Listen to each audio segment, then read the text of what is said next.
Kannada reading practice for beginners. In today's video, let's try to read this lesson.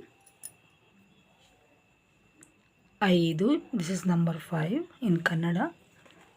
Auto ರಿಕ್ಷಾದ ರಸಪ್ರಸಂಗಗಳು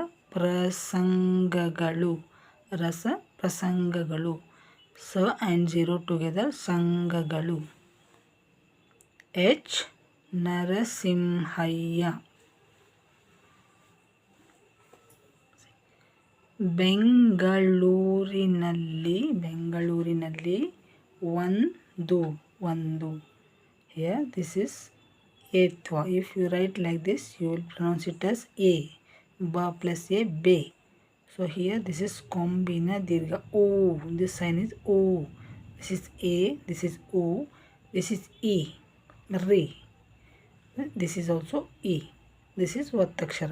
ಬೆಂಗಳೂರಿನಲ್ಲಿ ಒಂದು. This is ಕೊಂಬು. O for o. ಒಂದು ಕಡೆಯಿಂದ. This is also a ಅಥವಾ a. You will have to pronounce as a. ಕಡೆ ಇಂದ. This is ಕೂಡಿಸು e. ಕಡೆಯಿಂದ. ಇನ್ನೊಂದು ಕಡೆ ಹೋಗುವುದೇ ಒಂದು ಪ್ರಯಾಸದ ಕೆಲಸ.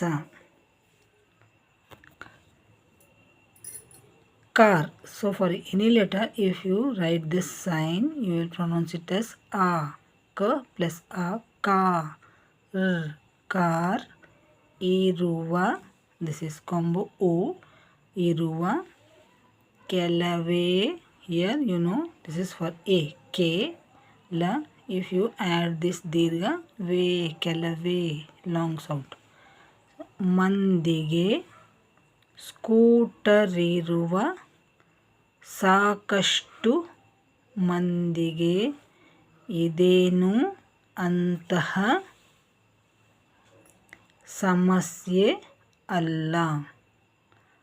ಆದರೆ ನನ್ನಂತಹವನಿಗೆ ಇದೊಂದು.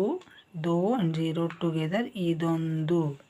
If you write this etwa and kombina dirgha, then this letter is pronounced as do. The plus o. Do. ಇದೊಂದು. ತಾಪತ್ರಯದ ಕೆಲಸ.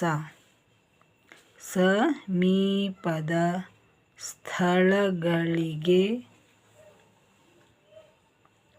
ಹೋಗುವಾಗ ನಾನು ಸಾಮಾನ್ಯವಾಗಿ ನಡೆದೇ ಹೋಗುತ್ತೇನೆ. ಸಾಕಷ್ಟು ಕಾಲಾವಕಾಶ ಇಲ್ಲದೆ ಹೋದರೆ ನನಗಿರುವ ಮಾರ್ಗಗಳು ಎರಡು. ಒಂದು ಬಸ್ ಅಥವಾ ಆಟೋ ರಿಕ್ಷಾ. ಬಸ್ಗಳ ಟೈಮ್ ಅನಿಶ್ಚಿತ ಹಾಗೂ ತುಂಬ ಕಾಯಬೇಕಾಗಿದ್ದು ಆ ನೂಕುನುಗ್ಗಲಲ್ಲಿ ಬಸ್ ಸಂಚಾರ ಬಹಳ ದುಸ್ತರ. This is all for today videos. If you want more videos about Kannada, please check out description.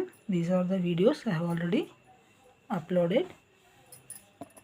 ವೀಕ್ಷಕರೇ, ನೀವು ಮೊದಲ ಬಾರಿಗೆ ನಮ್ಮ ವಿಡಿಯೋಗಳನ್ನು ನೋಡ್ತಾ ಇದ್ದರೆ ನಿಮಗೆ ಇನ್ನೂ ಹೆಚ್ಚಿನ ವಿಡಿಯೋಗಳು ಕನ್ನಡದ ಬಗ್ಗೆ ಬೇಕು ಅಂತಂದರೆ ಡಿಸ್ಕ್ರಿಪ್ಷನ್ ನೋಡಿ. ಹಾಗೆ ಇಂಗ್ಲೀಷ್ನ ಬಗ್ಗೆ ಕೂಡ ಹೊಸದಾಗಿ ನಾನು ಇಂಗ್ಲೀಷ್ ಕಲಿಯಬೇಕು, ನಮಗೇನು ಬರೋದಿಲ್ಲ ಅನ್ನೋರಿಗೆ ಕೂಡ ಕೆಲವು ಇಂಗ್ಲೀಷ್ನ ವಿಡಿಯೋಗಳನ್ನು ಮಾಡಿದ್ದೀನಿ.